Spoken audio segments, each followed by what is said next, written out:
अभी एक पुतला था जिसको कुछ लोग लेकर आए और उस पर चप्पल और जूते मारे गए। मुझे नहीं लगता कि उसकी कोई जरूरत थी यहाँ पर। उसकी वजह यह है कि 6 महीना एसआईटी को हो गया। आज जो हमारी कई डिमांड में जो एडिशनल कलेक्टर को हम निवेदन देने वाले हैं, उसमें एसआईटी की रिपोर्ट शाये की जाए, अवाम के सामने लाई जाए, ये पहली डिमांड है। और आप यकीन मानो कि एसआईटी की रिपोर्ट आने के बाद सरकार खुद सीएम देवेंद्र फडणवीस जूता चप्पल नहीं मारे किरीट सोमैया को। जब बोलना आप कि 6 महीने से जो आदमी बांग्लादेशी रोहिंग्या 3000 4000 और तफ्तीश के बाद जब एक आदमी भी नहीं मिलेगा तो जूता बाजारी तो उसकी होने ही वाली है, तो अपने क्यों करना। और किरीट सोमैया से कराई से काहे वो सरकार करेंगी, आमदार का काय कराई छा जिनकी जिम्मेदारी थी।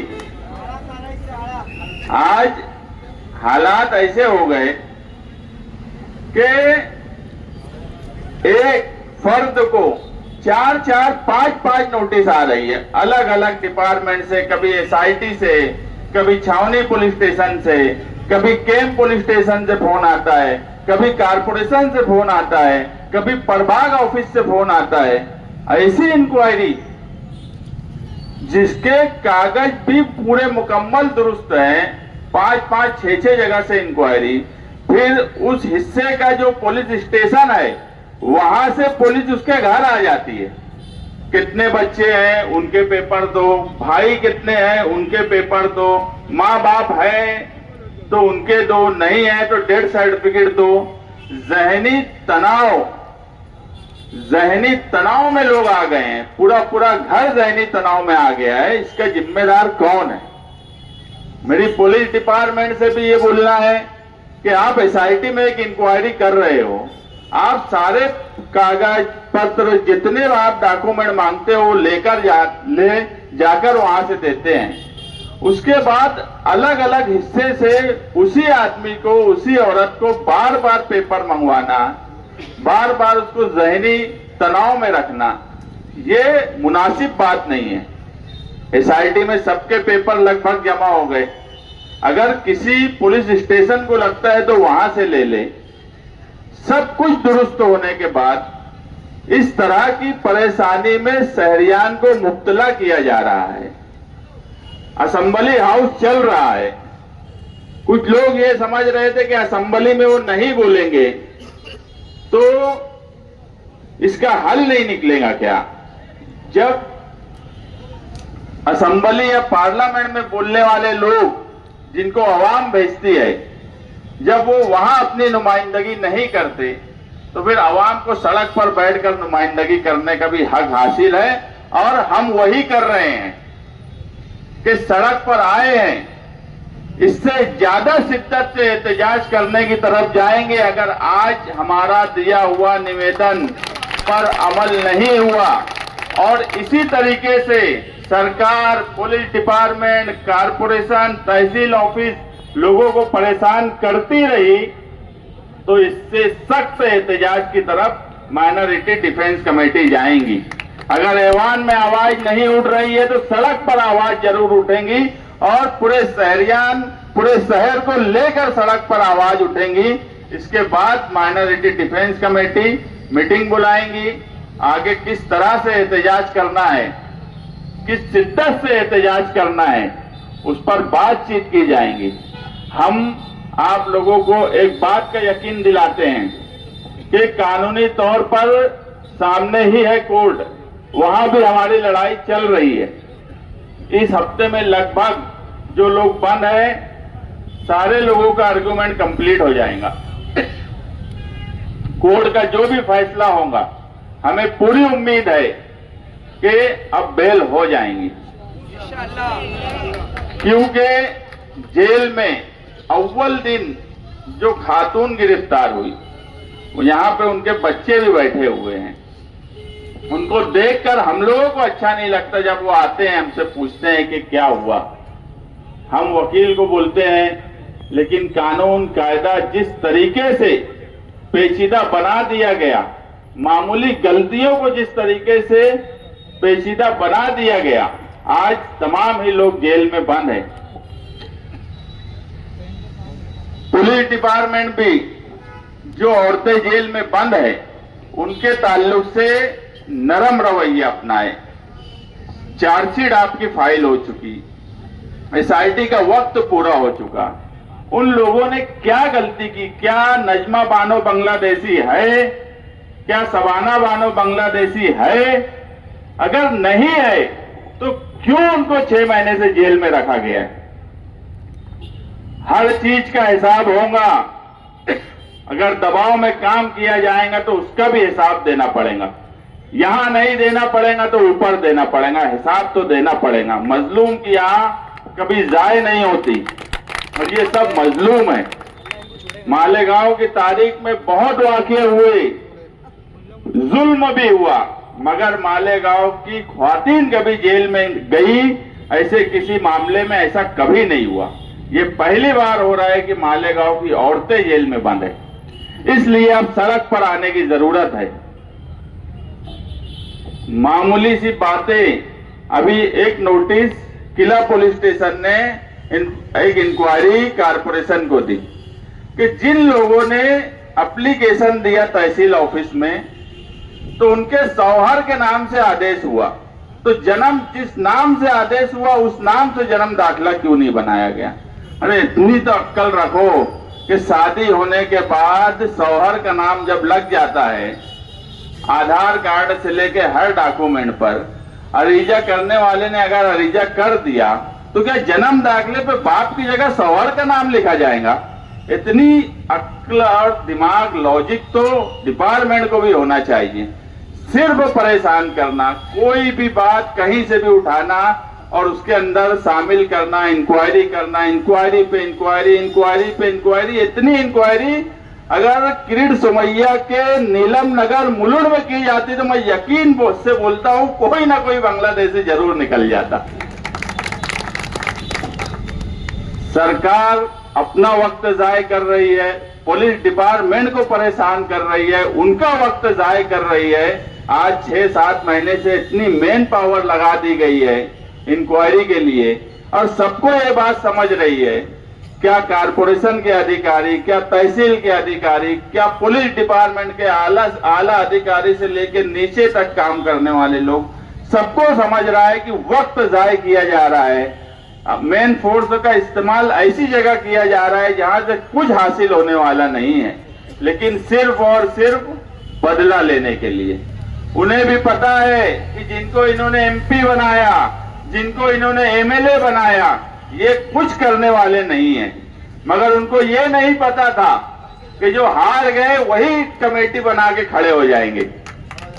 ये इल्म नहीं था और यही वजह है कि जिस तरह से वो डराना चाहते थे उस तरह से डर और खौफ नहीं रहा। और ऐसे भी मालेगांव के लोग कभी डर सकते हैं? हो ही नहीं सकता। मालेगांव शहर के लोग, क्या ख्वातीन क्या मर्द, ये तो वक्ती तकलीफ है। हम भी यही चाह रहे हैं कि एसआईटी की रिपोर्ट तो आ जाए एक बार। मैं तो बोला ना, जूता बाजारी तो किरीट सोमैया की होने वाली है, मगर रिपोर्ट के बाद हम क्या करेंगे वो हम आगे बताएंगे। माइनॉरिटी डिफेंस कमेटी यही चाहती है कि रिपोर्ट जल्द से जल्द आए। जिस तरह से एक ही फर्द को बार बार नोटिस दी जा रही है उसका सिलसिला बंद किया जाए। एसआईटी में जिन्होंने अपनी इंफॉर्मेशन दे दी, आप उनके कागज पत्तर देखिए। मामूली मामूली गलतियों को आप बड़ी सजा की तरफ उनको मत लेकर जाइए। सरकारी वकील अगर स्पेशल आए हैं तो वो सरकारी वकील रहे, सियासी वकील ना बने। उन पे तंबी की जाए। जिन लोगों का जन्म दाखिला रद्द हो गया और उनके एडमिशन के मसले हैं, उनका जल्द से जल्द जन्म दाखिला बनाया जाए। अभी तक मालेगांव शहर में नया जन्म दाखिला और मुड़ुत जन्म दाखिले का प्रोसेस नहीं शुरू किया जा रहा है। जल्द से जल्द शुरू किया जाए। यही सब मेमोरेंडम देने के लिए हम यहाँ जमा हुए हैं।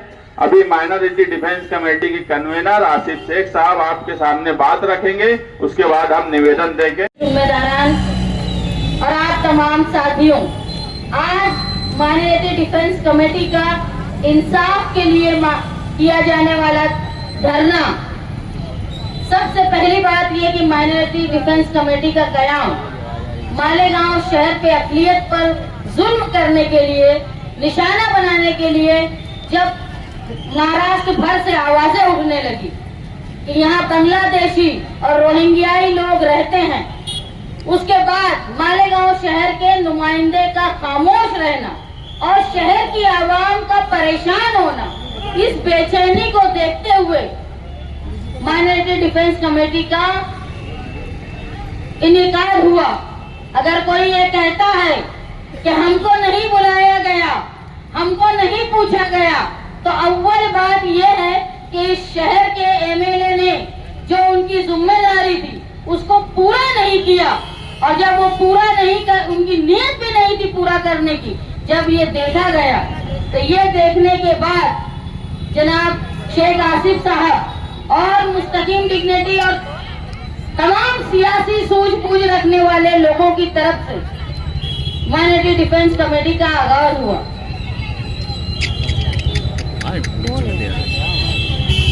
मालेगांव शहर मुसलसल अक़लियत की आबादी की ज्यादा होने की वजह से यहाँ पर निशाने का शिकार हो रहे हैं। किसी ने कहा, मैं ये समझती हूँ कि कोई भी नुमाइंदा, चाहे वो असेंबली का हो चाहे वो पार्लियामेंट का हो, उसको इसलिए चुना जाता है कि वह ऐवान में जाके आवाम की बात को, आवाम के मसाइल को रखे।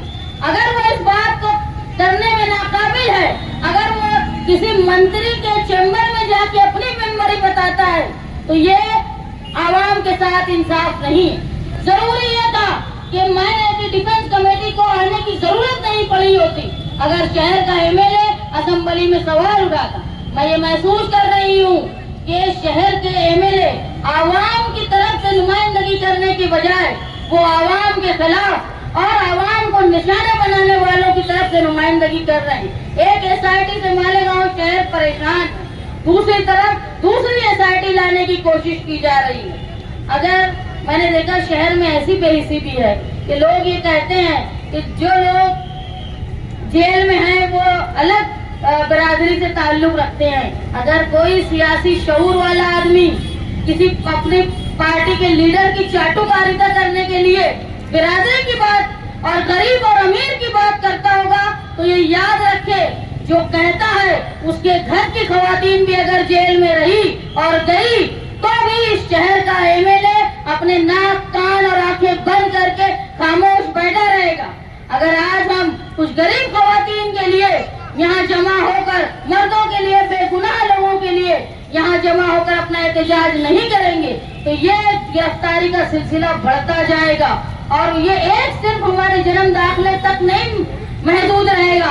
आगे जाकर हमारी बस्तियों पर जो गैर कानूनी कैद है, ये कहा जा रहा है कि यहाँ लैंड जिहाद का काम भी हो रहा है, मुसलसल मालेगांव शहर को निशाना बनाया जा रहा है, और हम हमारा एहतजाज अगर दर्ज नहीं करवाएंगे तो बिल्कुल धीरे धीरे मालेगांव शहर की जो अक़लियती शनाख्त है उसको खत्म करने का काम मालेगांव शहर में जो मीर जाफर जैसे लोग हैं वो और शर्त पसंद लोग मिलकर मालेगांव शहर को निशाना बनाएंगे।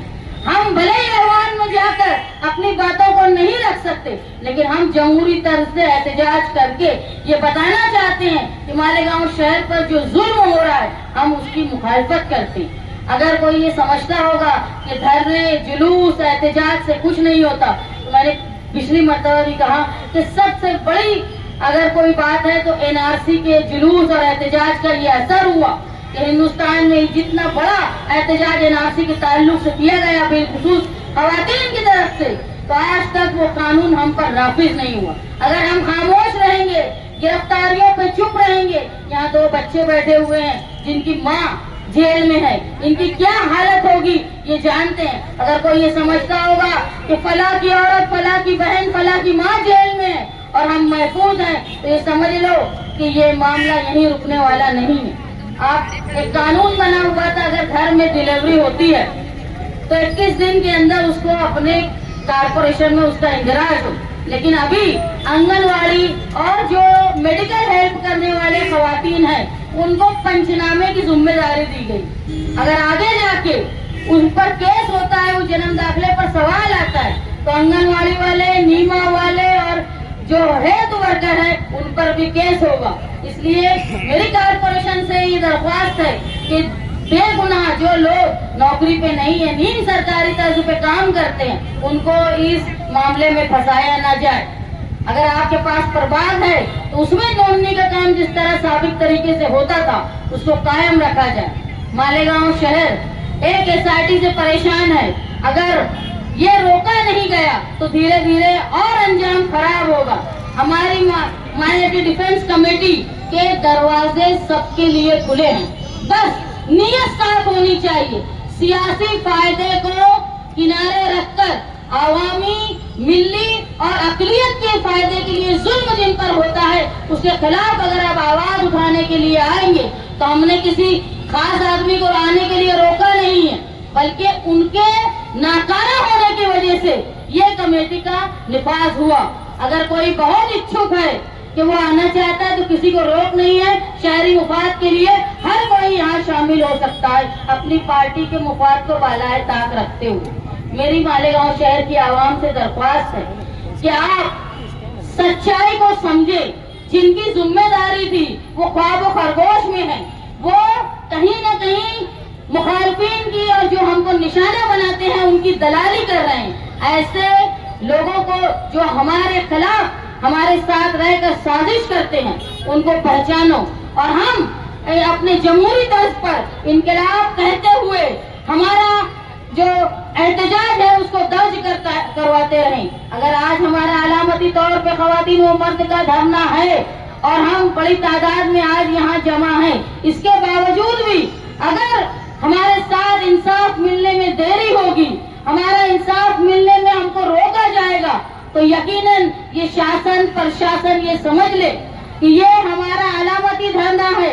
आगे डिफेंस कमेटी के जिम्मेदारान के इशारे के मुताबिक हम हमारे एहतजाज को सख्त करते जाएंगे। इसलिए मेरी बिलखुसूस माँ बहनों से दरख्वास्त है कि आने वाले बड़े एहतजाज के लिए आप लोग तैयार रहें। याद रखें, अगर किसी की बहन जेल में है, किसी की माँ जेल में है, तो आप अपनी बहन और माँ और अपने आप को समझकर उनका साथ दें। मैं समाजवादी पार्टी के सदर होने के नाते और मालेगांव शहर के एक सूझबूझ, और मैं मानती हूँ कि अगर कोई ये एसआईटी के खिलाफ नहीं बोलता है तो उसको मिली और कौमी दर्द नहीं, वो अपने आप को बचा रहा है या अपने आप को बेच रहा है फिरका परस्तों के हवाले किए। मैं अपनी जाती और सियासी जिम्मेदारी समझ के मालेगांव शहर पे होने वाले हर जुल्म के खिलाफ आप लोगों का साथ दूंगी। मेरी पार्टी के साथ आप लोगों ने बोलने का मौका दिया, मैं आपकी शुक्रगुजार हूँ।